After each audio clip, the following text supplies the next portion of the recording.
Hello friends, কেমন আছেন সবাই? আশা করি সবাই ভালো আছেন। আমি রবিবারটা ভীষণ এনজয়ভাবে কাটালাম। আর এখানে রাজস্থানে খুব বৃষ্টি হচ্ছে রবিবারে।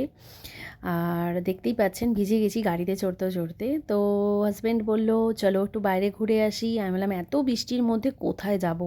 তো বলে, চলো বাইরে একটু খাওয়া দাওয়া করে আসি। রবিবার মানেই একটু শান্তির দিন আর একটু ফ্রি দিন। তো চলে গেছিলাম বাইরে, প্রচণ্ড বৃষ্টি হচ্ছিল আর কিছু দেখা যাচ্ছিল না। দেখতেই পাচ্ছ এই জিনিসটা রাত্রেবেলা আমি অনেকবার দেখিয়েছি। এটা খুব সুন্দর একটা লাইট জ্বলে এটাতে।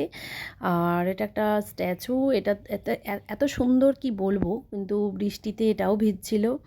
তো যাই হোক, আমরা চলে গেছিলাম রেস্টুরেন্টে খেতে। তো এসেই একটু ভিডিও বানিয়ে নিলাম। আর ভীষণ সুন্দর ছিল জায়গাটা।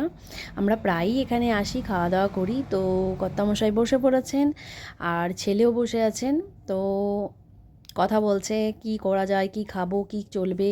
তা কি কি খেয়ে নিলাম দেখে নিই এবার। তো আমরা দুজনে এক সাইডে বসেছিলাম, ছেলে ওইদিকে বসেছিল। তো আমি একটু ডায়েট করছি, কিন্তু আজকে ডায়েট ওয়ায়েট সব ভুলে গিয়ে রবিবারটাই খাওয়া দাওয়া করে নিলাম। তো আমার বর একটু স্টাইল মেরে নিচ্ছিল, ফৌজিবাবু একটু স্টাইল মেরে নিল। আমি বললাম, ঠিক আছে, করে নাও স্টাইল, আর কি আছে। তো যাই হোক, আর আমাকে কেমন লাগছে অবশ্যই বলো। আমি খুব একটা সাজুগুজু করিনি। তো বাইরে প্রচণ্ড বৃষ্টি হচ্ছিল, দেখতেই পাচ্ছ। আর আমরা ঠিক একটু কাচের সাইডে বসেছিলাম। চলে এলো কি এটা, এটা হচ্ছে বাটার চিকেন, তার সাথে ছিল স্যালাড, আর তার সাথে ছিল রুমালি রুটি। তো আমি বললাম, আমি তো রোজই খেতে দিই, আজকে তুমি দিয়ে দাও। তো আমাকে ছেলেকে প্লেটে প্লেটে দিয়ে দিল। তার সাথে ছিল বিরিয়ানি, কাচ্চি বিরিয়ানি। তো এই বিরিয়ানিটা এখানে একটুখানি অন্য রকম। আমাদের ওখানে একটু বিরিয়ানি আলাদা হয়, এখানে কেজি হিসাবে বিরিয়ানি বিক্রি হয়।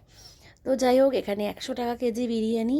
তো খুবই ভালো খেলাম, খুব সুন্দরভাবে আনন্দ করলাম, এনজয় করলাম।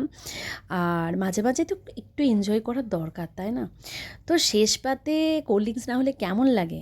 Tata, bye bye.